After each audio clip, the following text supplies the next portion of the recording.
This format is already shaping up to be pretty insane. We've had the PPG Invitational and we've had some regionals to go off of. But right now we can even talk about what the best side deck cards are this format. If you guys are new here, consider subscribing. Be sure to hit the notification bell. You guys will be notified whenever I upload. And yeah, today we're going to talk about what I feel are the best cards you can side deck this format. So there's no denying Spiral is pretty much the best deck right now.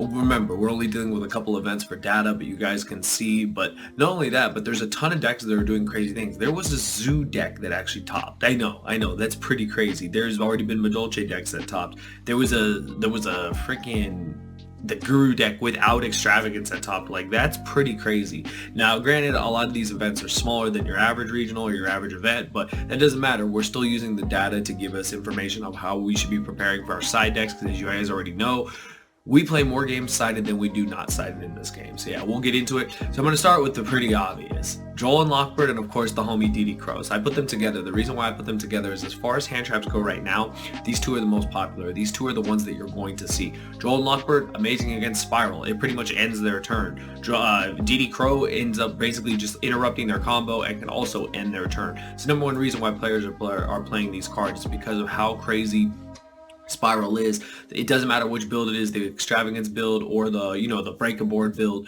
They they both rely on searching the deck. They both rely on bringing stuff out of the graveyard. DD Crow and Joel Lockbird do deal with both of those problems. Joel Lockbird, you guys already know, should probably already be a staple somewhere in your main or side deck. I feel like you can't play this format without it. Unfortunately, we're in another Spiral format as of right now. And Joel can also have some coverage against other matches. It's not bad against Pendulums, who like to search a lot. It's not bad against Heroes. It's not bad against any deck that wants to search or draw. So I think the card has merit for being in some people's main decks. People have decided to main deck it, but it's definitely showing up in a lot of side decks. I think it's very important. DD Crow, another reason why that card, besides being the homie DD Crow, the reason why that card is around so much is because you are able to search it in the Spiral combo. That's pretty crazy, you guys. They build their board and they have a DD Crow to interrupt something, because let's face it, all decks still rely on the graveyard in some shape or form.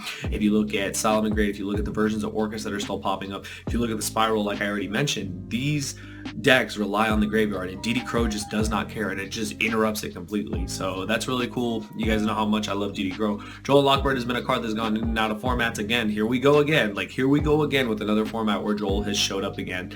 And yeah, I'm not surprised. I think we'll definitely see more of this card going forward. Those are two hand traps. If you're going to play hand traps this format, those are probably the best hand traps you can play. Just being honest. Next, I've got Raw Sphere Mode or Kaiju. Doesn't matter. So I put them together again. So what I'm doing on this list, you guys will see, is I'm combining certain cards that I feel are very similar in their application, because it gives you options if you want to play one but not play the other, or vice versa.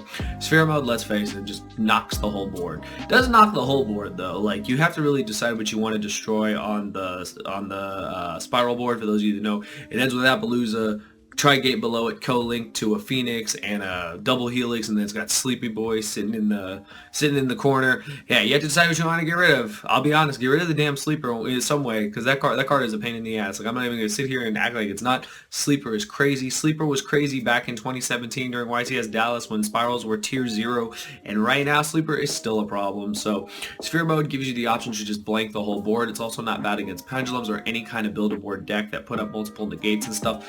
Now, one question you do have to ask yourself though is, can I sacrifice my normal summon? Now that is something that a lot of players can say yes to, but a lot of players cannot. If you can check the box and say you can give up your normal summon, then you can definitely play the card. One deck in particular that, you guys know that I have, started playing and started using on the on a regular basis is Guru Control, and that was like a question to understand. If I Sphere Mode my opponent, okay, yes, I clear some of their board, but then I cannot even get to Guru. I cannot set Guru. I cannot do any of that stuff, and that became a hindrance, and it's a reason why I actually was very on the fence with Raw Sphere Mode as far as that deck goes. Remember that if your normal summon is super crucial, like, it's how your deck plays, it's how your deck sets up, you probably can't play it. Now that kind of sucks, but you have plenty of other options to break the board. Stuff that I won't even mention on here, in great detail, but of course if your deck can play Super Poly, if your deck can play, like I said, a Kaiju, I think Kaijus are really good, just depending on which one you want to play.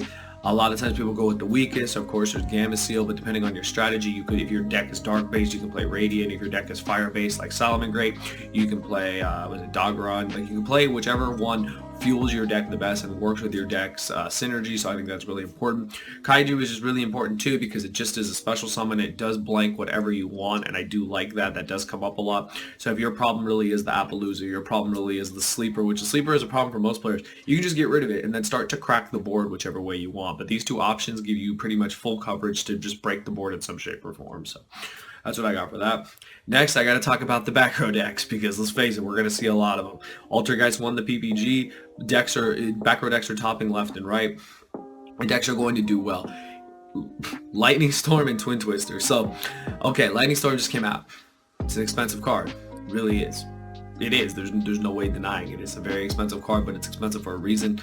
Card is extremely powerful against these decks. The fact that it can just blank all the back row as long as you control no face-up cards is insane. The fact that it's also a Raigeki, which a lot of people forget these days because we're just focusing on the heavy storm effect, pretty insane too. Now granted, it does have its pros and its cons. We've talked about that in previous videos, but Lightning Storm is really strong. It just wipes the whole board, and then if they don't have a negate, I mean, you wipe the whole board. If they have a negate like Judgment or whatnot, well, they paid half their life. So now if you can somehow break the board and just eliminate all the resources, you might be able to OTK depending on your deck. You might be able to put them so far behind they can't come back. So yeah, you have a lot of options when it comes to, you know, how you want to play Lightning Storm if you're going to play Lightning Storm. And I have Twin Twister on here too because for all the people that can't afford Lightning Storm, there are plenty of people who cannot afford Lightning Storm, and I like Twin Twister because it gets rid of two problematic cards. And granted, that doesn't blank the whole board, but sometimes it does.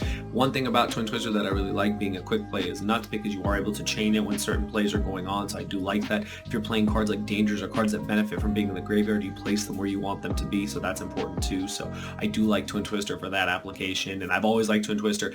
I can mention Cosmic Cyclone, I can mention MST, I can mention all the other ones, Heavy Storm Duster, depending on what deck you play. Let's face it, at the end of the day, you need forms of back row removal, and right now Lightning Storm and Twin Twister are the most popular because they are the most powerful.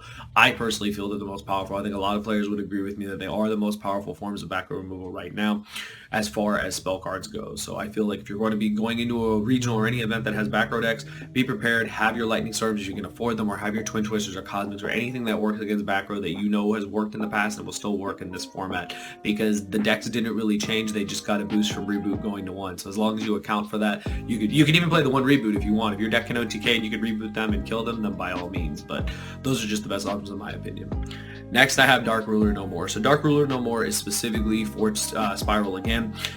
My only hindrance with this card is you can't deal damage, but sometimes it doesn't matter if you can just, you know, completely blanket the board. That entire board cannot respond because they cannot respond with monster effect whatsoever. So you turn off the Appaloosa, the Tri-Gate, you turn off the Sleeper, you turn off everything, and then you have to break that board at that time, though. You have to break it, and hopefully you are able to. Hopefully your deck can facilitate breaking that board because you want a Dark Ruler board, break it, and then hopefully they don't come back. Players are saying Spiral is a glass cannon, especially the Wombo combo build. It can't really come back, but also the Extravagance build is scary too, ending on Dwellers. So being able to Dark Ruler or whatever, just be able to stop everything. You know, if they do it in standby, they do it in standby, but it's mostly for the combo deck. That if you Dark Ruler them and then just break their board and push, hopefully that's enough to win. It's just a really solid card. I think the promos are always going to be good. I don't have Nibiru on here, but we could talk about Nibiru for a second. So Nibiru goes back and forth. It's really hard to say how good it is right now because Spiral players can play around it. Many decks have learned to play around Nibiru, but for all the decks that have learned to play around Nibiru, there are the decks that don't play around Nibiru, or the plays that require you to not play around Nibiru. So you can throw Nibiru in there too, might as well, with Dark Ruler, since they are, you know, they both came in the tins. But I'll be honest, I don't know how good that card is right now. People are having mixed results. I do see it side decked. It's just not a huge thing as it was the previous formats, but we'll see what happens. Nibiru, I think, is going to bounce in and out of formats, and I always believe that that card is going to be good at some point in the game. So said the same thing with Joel Lockwood, and it keeps happening. You know, it keeps repeating itself, so we'll see what happens going forward. And last but not least, I got Evenly Matched. I got Evenly Matched because Evenly Matched is being said to be one of the best cards of this format because it cracks boards, it cracks back row decks, it cracks everything, and you can play it going second. You can set it up and have your opponent walk into it. Evenly Matched has been insane since its release. I don't know if you guys remember, but Evenly Matched was actually released during Tier 0 Spiral format, and some decks, including my deck and Johnny's deck, when we were playing the 60 card Lightsworn deck, had to main deck 3 copies of Evenly Matched and Joel Lockbird because Spirals were scary as all hell, and you literally had to have every possible board breaker in the game, and that does crack the board. They're left with 1 card, and hopefully you can deal with that 1 card. You do give up your battle phase, but it is what it is. Being able to break a board just off 1 card card is nuts. You guys saw in the feature matches how simple dinosaurs literally just went evenly matched and just broke the whole board. Didn't even have a battle phase. It didn't matter. You cracked their whole board there like a glass cannon. It's very hard for them to come back. But overall, those are the cards that I think you should be side decking this format. Again, we don't have a lot of data, and this list will probably change as the format continues, but hopefully you guys enjoyed the video. If you guys are trying to buy any of the cards I talked about, feel free to use my link to TCG Player down in the description below. A portion of what you spend goes back to the channel. It helps me out, and I do appreciate it. Side decking is important, you guys. We talk about it almost monthly, I think, on the channel, because it just needs to constantly be reminded. I'm a player that has learned a lot from learning how important a side deck is, and I know you guys have too. Again, when you think that you play more games sided than you do with your main deck, it really does open your eyes to all the options that you do have. Now granted, you only have 15 cards, but sometimes that's just all you need, and you can learn to work with that number. Once you've gotten the mentality that you only have 15 cards, you can pick your ratios to suit your needs and suit the deck that you're playing. But overall, I'm excited to see where this format goes. I know everyone is scared with all the spiral decks and everything, but they have problems too. Not any deck is perfect this format, and we're definitely going to see a lot of results. Again, Zodiac top, Heroes top, Paleo top. There's so many decks that are already starting to top in these regionals and these events that have just started taking place that I think it's going to shape up to be a pretty interesting format. And yeah, we already know when March comes and Needle Fiber comes, it's going to be a crazy time. So let's enjoy the time before that next chapter of craziness happens. But yeah, those are my thoughts. I hope you guys enjoyed the video. Let me know your thoughts in the comments below. I'm sure I missed plenty of cards, but be sure to mention side deck cards that you're using this format and how effective they've been for you. But yeah, that's all I got to say. Hope you guys enjoyed. I'll see you guys next time. Thank you for watching.